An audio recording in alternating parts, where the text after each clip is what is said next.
bhajan, you want to sing? Okay. Do it fast.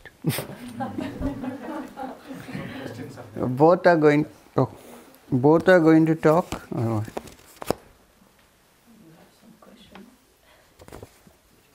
So shall we finish this before you sing?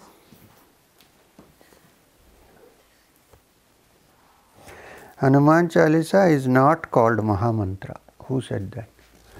Maybe only those who worship Rama say that. The Shaivites say it is not a Mahamantra. So the question is wrong.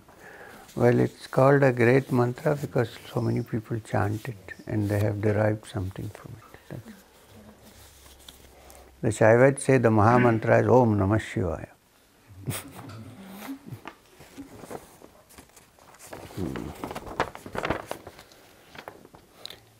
Is there a relationship between meditation, sadhana, transformation and the digestive system?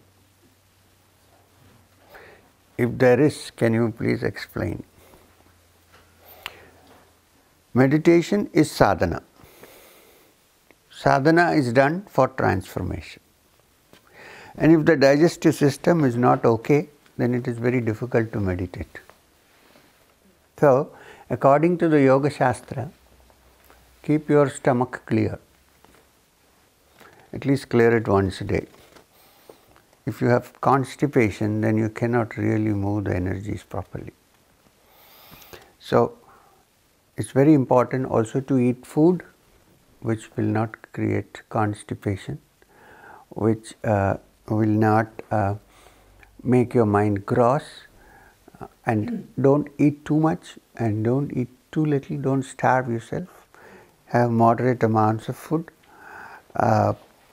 So take care of your digestive system always, because if the digestive system is in disorder, then you cannot even sit down and meditate. Imagine what happens when you sit to meditate and a big gas builds up inside. How will you meditate?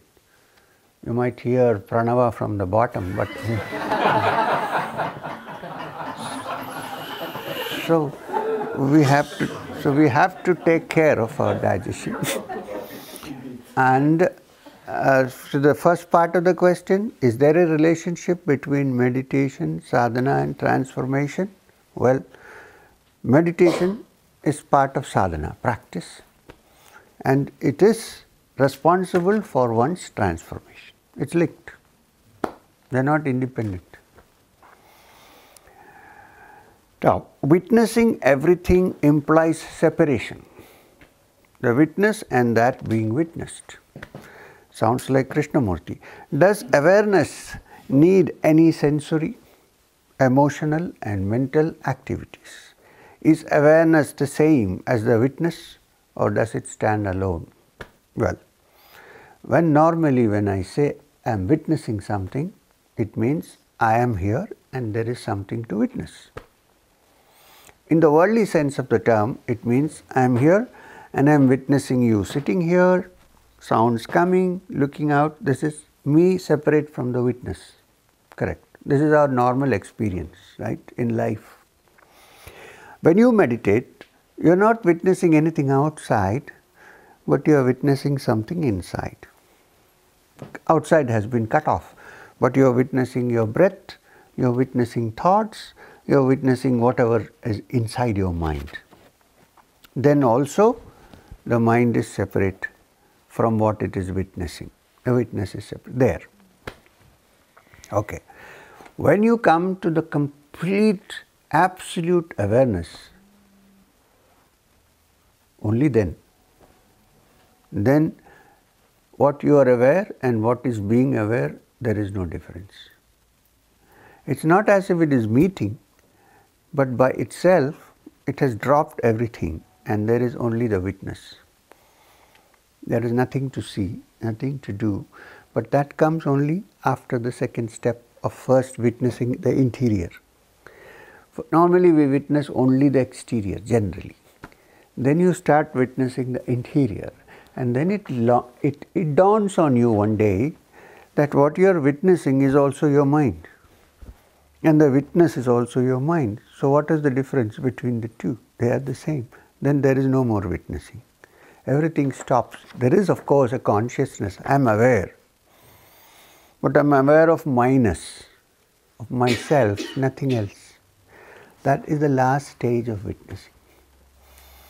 You can't expect in the first step to reach there, because that is not natural and normal for most people. But in the highest sense, yes, there is only that which is the witness. But then you can't call it witness, because if it is witness, what is it witnessing? We can only say the self. Can you, who wrote this? Somebody seems to. Oh. Can you explain, have you read Krishnamurti? No. Maybe you are another Krishnamurti in the bud. Can you explain the relation, I am happy with the question. Can you explain the relationship between one-pointedness of mind and that which is everywhere and boundless? Good question. Our mind is so scattered normally that it neither sees the boundless nor sees the point. It's so scattered. The first step to make the mind quiet and calm and tranquil is to make it one-pointed. One-pointed in your work, one-pointed in your meditation, both. If you are not one-pointed in your daily life, it is difficult to sit down for 10 minutes and become one-pointed. Not possible, because your mind goes according to its habit. If I say that all the day my mind is scattered, I am doing this, I am doing that, how do you expect the mind for 10 minutes or half an hour to become quiet and become one-pointed? It's very difficult. So even when you do your work, put complete attention to what you are doing. This is called Karma Yoga. And the capacity which in yoga is called pratyahara is the capacity to switch off and then put one-pointedness to something else when you want. It comes only through practice. So first our mind is distracted and it is not one-pointed. It's running around. Then you learn how to make it one-pointed. So when it is one-pointed, then the mind becomes tranquil and calm. Okay? In that calmness, then you realize the boundless. The first thing to understand the boundless is to have a tranquil mind. Otherwise, you cannot understand the boundless. So therefore, you need one-pointedness. When you are one-pointed, when your completely mind is still, except for the feeling of being there, then it breaks, and then there is the boundless. Boundless is not just to be distracted by. That is not boundless. You know what I mean? That is bound by all the objects that you see. It's not boundless. People sometimes think to boundless means to be, it doesn't work that way. Now, suppose your molds have all broken. Let me put it this way. There is some shapeless clay here, okay? Shapeless clay, muck. You want to make an image of the Buddha out of it. There are two ways of making. One is with your hand, the other is get a mold and put it inside. Press both sides. You got the Buddha inside. Can anybody see the Buddha unless you open the mold? No. So the training in one-pointedness is the mold. And seeing the actual image of the boundless Buddha and Nirvana is the breaking of the mold. But first you need to mold before you break. That sometimes happens. People think we can just break what? You have nothing to break. There are 101 things. You can't break them one by one. You make one pointed first and then it goes.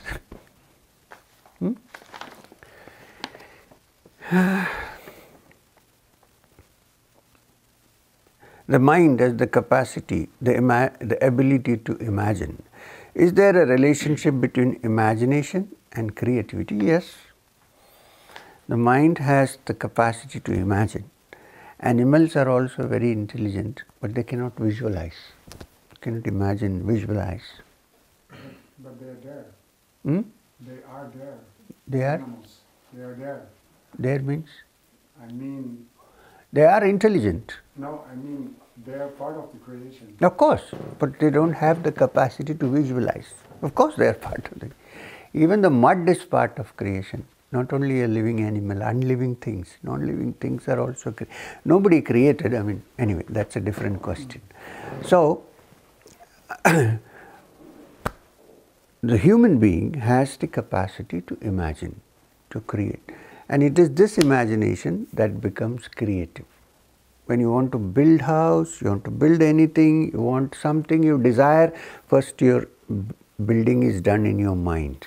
This is the creative energy, that imagination.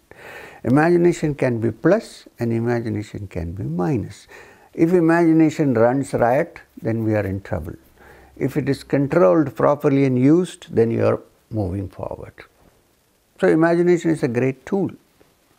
And perhaps this whole of creation that we see may be part of our own imagination, not some other being sitting and imagining. Because yesterday we discussed this matter. What we think something is depends upon our responses and our imagination. Actually, it may be something else. So everything is part of it. In a dream, you see a tiger chasing you. When you wake up, there is no tiger. It's happening because my subconscious has imagined the tiger already. Correct? But when I wake up, it's not there. So who knows? In the dream, if you tell somebody you're dreaming, will he agree with you at that point? You can't, but suppose. He will say it's very real. So now we are sitting here, we are saying it is all real. Who knows if we are not dreaming? How? How do we know? Because in dream you don't see it. You think it's very real. Now, but when you wake up, you say, oh, that was a dream. It was not real. Who knows, one day we may wake up, what a long dream. Who knows? Just give it a thought. Now you can't. Nobody will be convinced.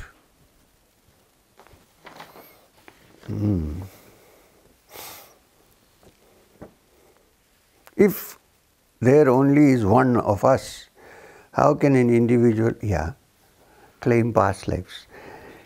If there is only one, first of all, we don't know if there is one, there may be many, but suppose there is only one. So you are asking how can, that is because the individual has not understood that he is one. Till then there are past lives, future lives.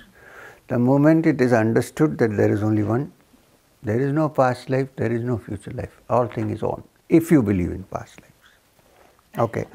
Let me tell you one thing. Even if you don't believe in past lives, suppose, for me it may be a fact, it may not be a fact, I can't prove it. So, suppose there is no past life, suppose. Can we all at least understand that what we are today is a result of 2 million years of genetic evolution? This cannot be denied. You can deny past life, but today as I sit here or you sit here, we are a result of, this organism is a result of 2 million years of genetic evolution. So 2 million years of genetic evolution means the influence of so many genetic factors in cells. So we are not what we think we are. We are a combination of all that. You can consider all that as our organic past lives. We like to think we are independent, separate. We are not separate.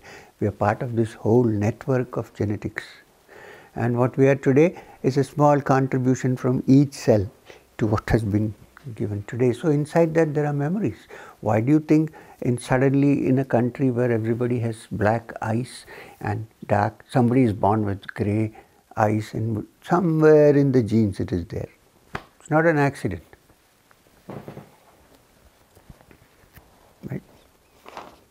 So for this question, there is only one of us. Okay. The moment you really realize that you are only one, then there is no past and there is no future. Lives. Some say there is one mind, others say there is no mind. Is there something like a collective mind, and is it separate from the individual? Yes. When people say there is no mind, the Buddhists say that finally if you analyze, there is no mind. But who is saying that there is no mind? Who? Some mind has to say that. Right? So, well, it's not the ordinary mind, I agree. But there is an element of awareness, which you may call mind or you don't want to call, that's a different story. But when you say, not you, there is no mind, there is something saying there is no mind. There is a mind. It may not be of the brain, but there is a mind. Okay. Is there something like a collective? Yes, there is a collective mind. A nation has a collective identity and an individual identity. A society has a collective identity and an individual identity. Generally, in a kind of society, everybody are somewhat similar, they fit into it. But deep down, we are all individuals. So there is both. There is collective mind and there is a separate individual. Both in different proportions in different people. Those who get completely caught up with the collective mind are those who can be manipulated by politicians, by gurus, by all these guys, because then the collective mind begins to act like a pack of hounds going to attack the the lamb. Because when it's collective, it can be easily manipulated. It's a kind of hypnosis, right? But an individual is one who says, let me think, I am not influenced by it. So there is a collective mind and there is an individual mind. To attain perfection in spiritual life, you need to examine yourself and see that you don't get submerged in the collective and be an individual. When you are an individual, then you discover through inner experience that you are not different from others. That's a different matter. It's not collective. You know what I mean? It's brave to stand up and say, I am not part of this collective. Some people even name some organizations, Peace Collective. Dangerous word. How could Hitler commit so many crimes? Because he knew how to operate the collective mind. I don't think he was part of it, he was out. But gurus can also do the same thing. Watch out. Not me, but.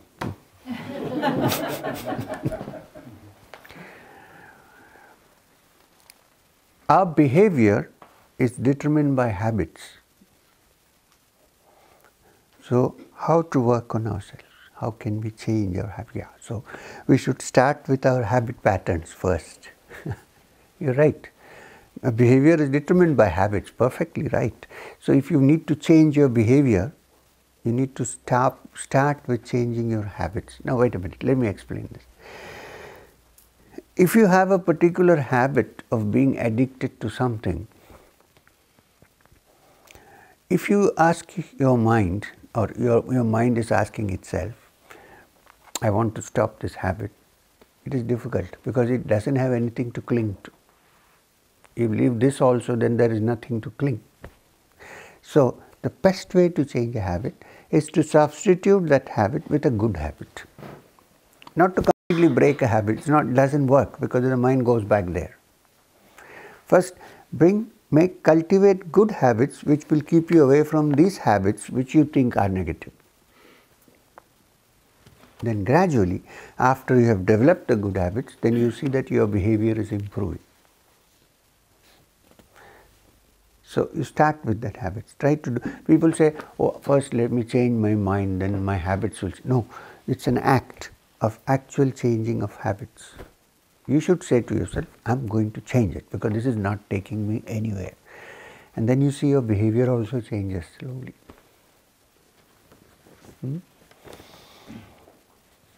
Good questions. Seriously. What does it mean when a teacher shares a drink with you?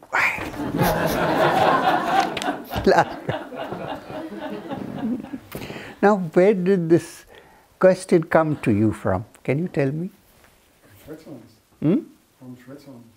From Switzerland? Did I share a drink with you? Yes. What did I share?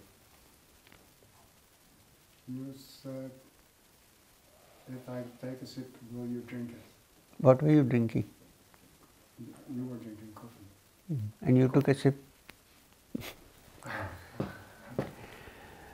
Well, let me explain. There's nothing magical here.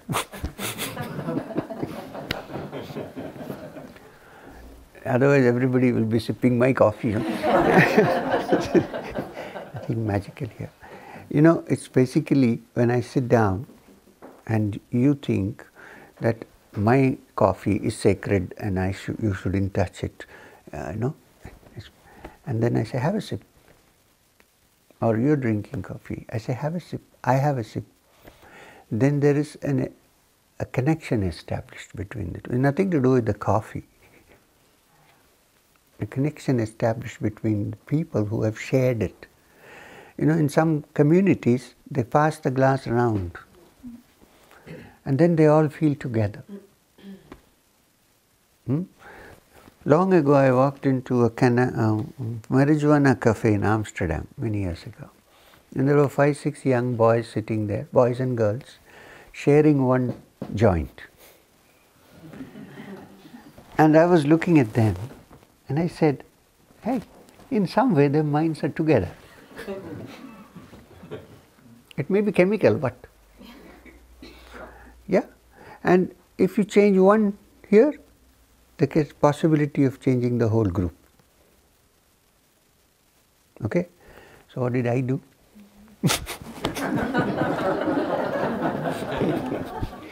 Having lived with Naga Babas in the Himalayas, this was nothing what they were doing. There was a small joint. The Naga Babas have a huge trumpet with their stuff. Somebody lights up a bum bole. So I thought I must join this group and tell them how they are, talk to them and tell them something. So I said, can I also share this? So they looked at me, old man, Indian maybe. Okay, bring a chair. So I took this from them.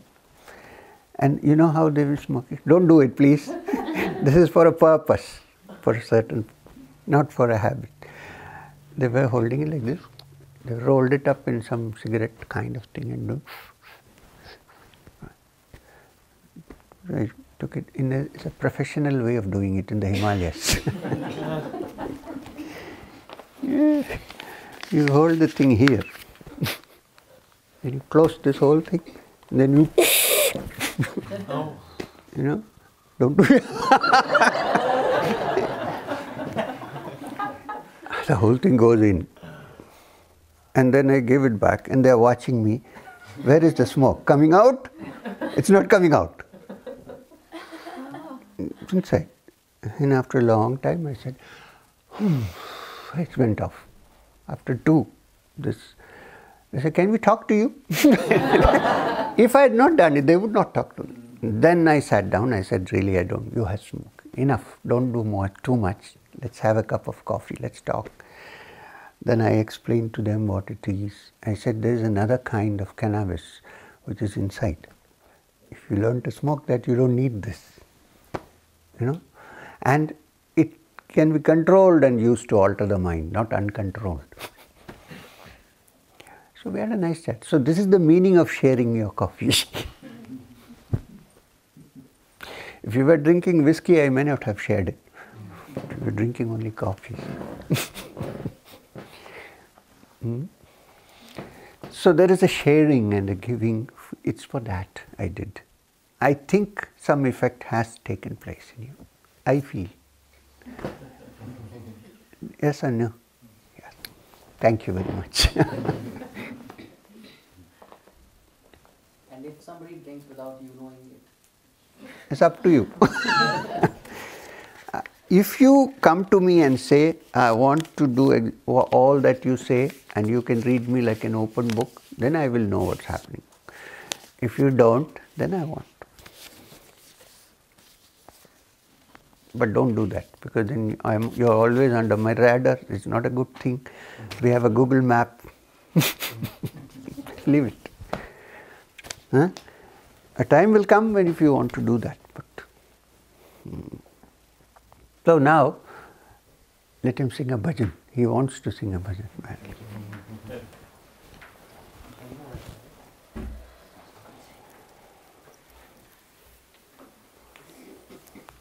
Oh, that's a pillow. I thought you brought some musical instrument.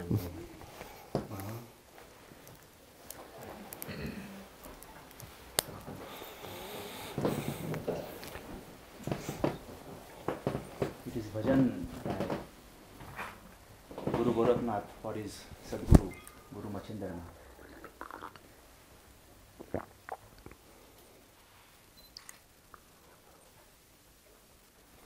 Guru Brahma, Guru Vishnu, Guru Devo Maheshwara, Sadguru Sakshat Parabrahma, Tasmai Shri Sadgurue Namaha. Ajnanatimirandasya Jnananjanashalakaya Chakshurunmitritam Ena Tasmai Shri Sadgurue Ek niranjana dhyau Ek niranjana dhyau re Sadguru ji mein एक निरंजन ध्याऊं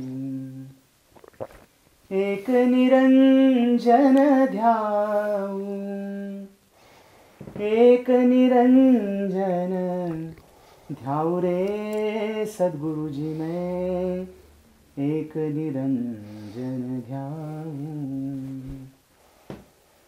दर्द न जानूं दुख न जानूं रे दर्द न जानूं दुख न जानूं ना कोई वैद बुलाऊं सद्गुरु जी तो वैद विनाशी सद्गुरु जी तो वैद विनाशी उनको ही नाड़ी बतलाऊं सद्गुरु जी में एक निरंजन ध्याऊं एक निरंजन ध्याऊं एक निरंजन ध्याऊं रे सद्गुरु जी मैं एक निरंजन ध्याऊं गंगा न जाऊं जमुना न जाऊं रे गंगा न जाऊं जमुना न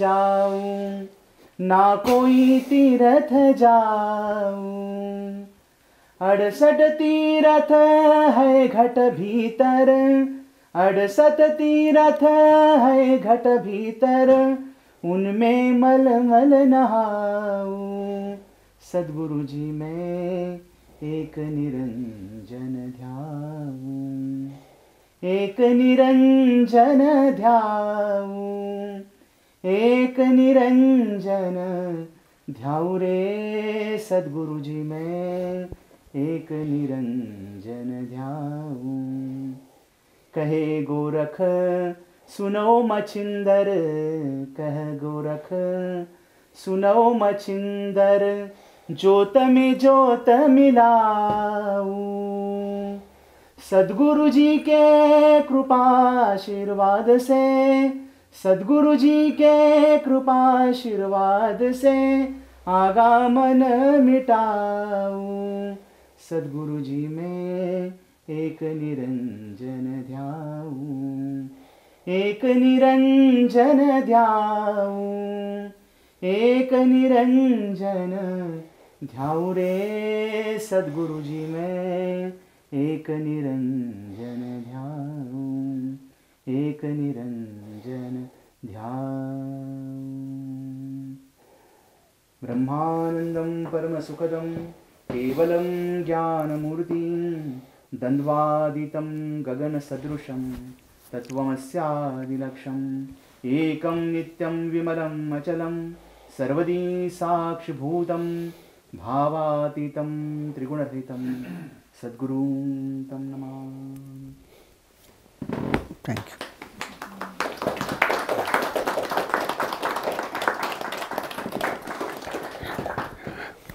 Thank you. One correction. Sadguru is repeated many times. It means the Supreme Guru, not any human being who goes under the name of Sadguru. Clarify.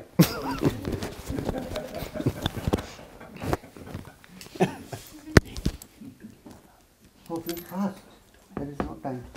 They want to give flowers before they go. He'll also have a group photo. Hey, I need to go. Rob is going to take one. Rob has been robbing many people.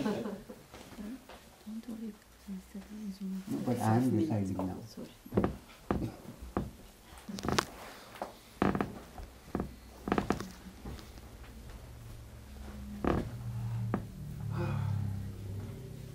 So, everyone, Cynham,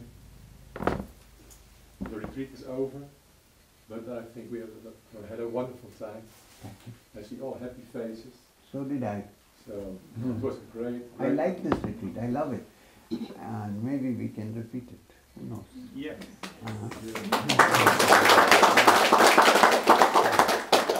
I also want to ask the staff to come in to thank them. Sure. Yeah? So You can give each to each, each one. everybody.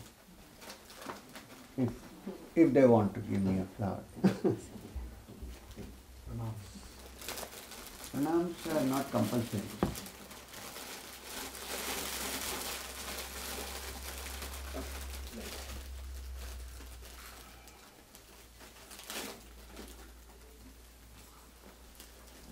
That was very nice, huh? Your bhajan. Very nice singing.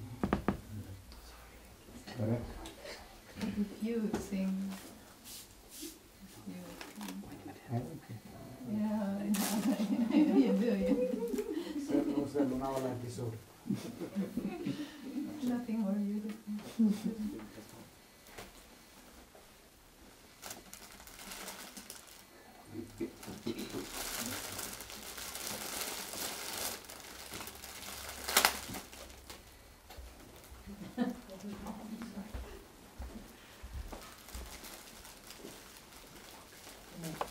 Please come.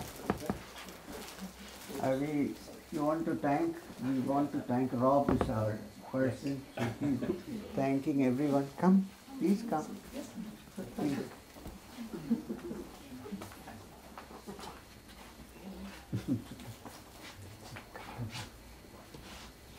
Yeah, Rob. Yeah, I really like to thank the staff of the Cynham. Read from the retreat. We know about it. Of course, Mady and Elaine. Your name? Tika. I really want to thank you for your dedication and your hospitality.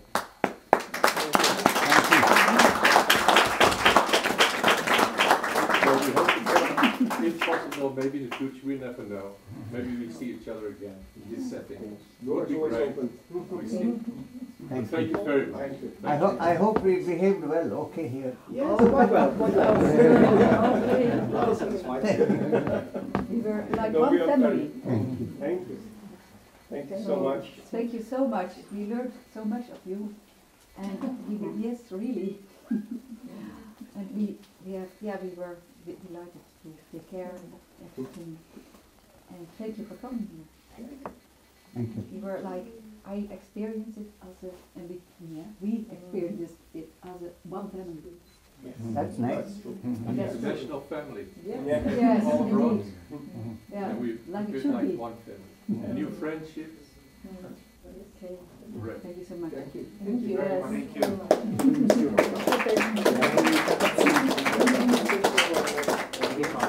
Okay, we can go. Okay, right. Thank you. Thank you. Should we start? Is that so? Yes. But you are too fast.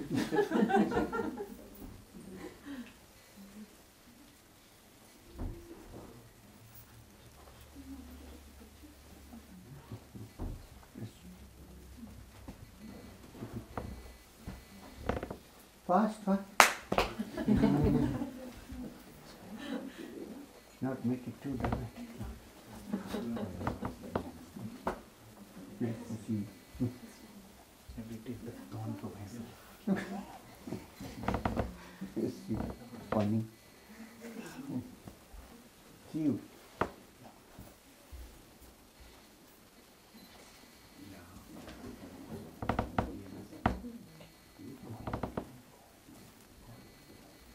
You want to keep this in your purse.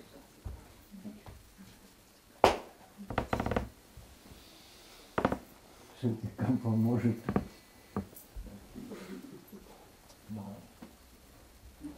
Come, come, come.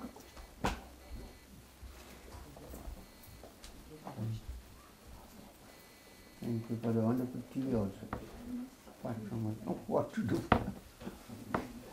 Yes.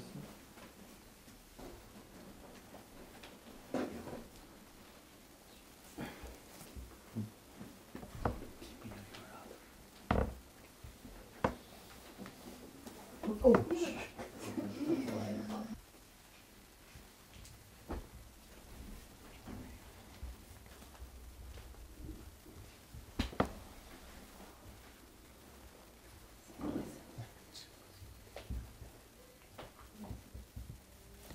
See.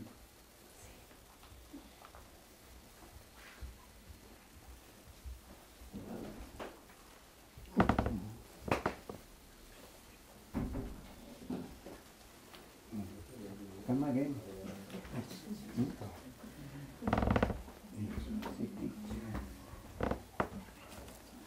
I have your questions in my pocket. Do you mind if I put it out in the book? I won't use your name, but it might be useful for others.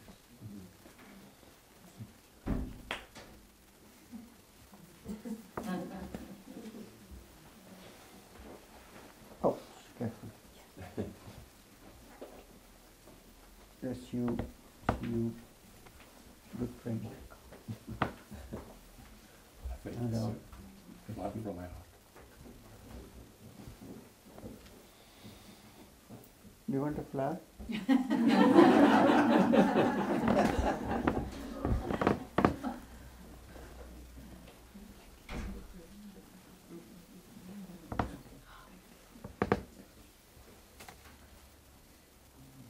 You're a good meditator, you know that?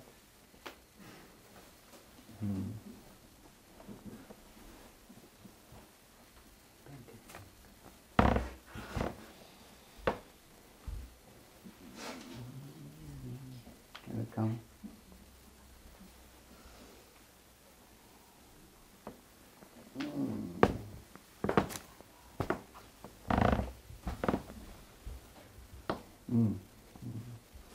Back to Scotland? Yeah.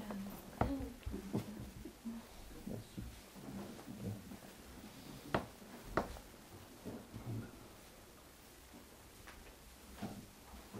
God bless you.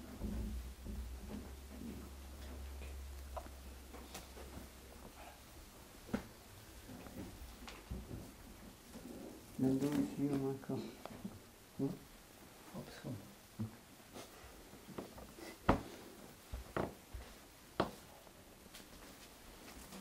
It's okay. Don't have.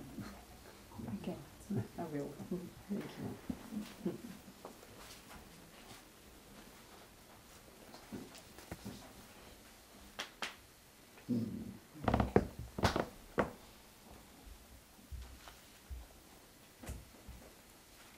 No. Bless you. See you sometime. But you come.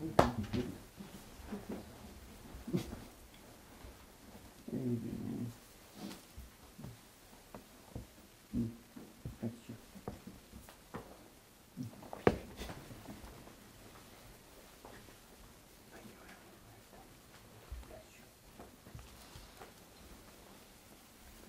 Ash.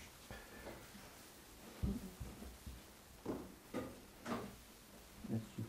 Take care. See you in Japan. Yeah. Kyoto. Yes. That's you.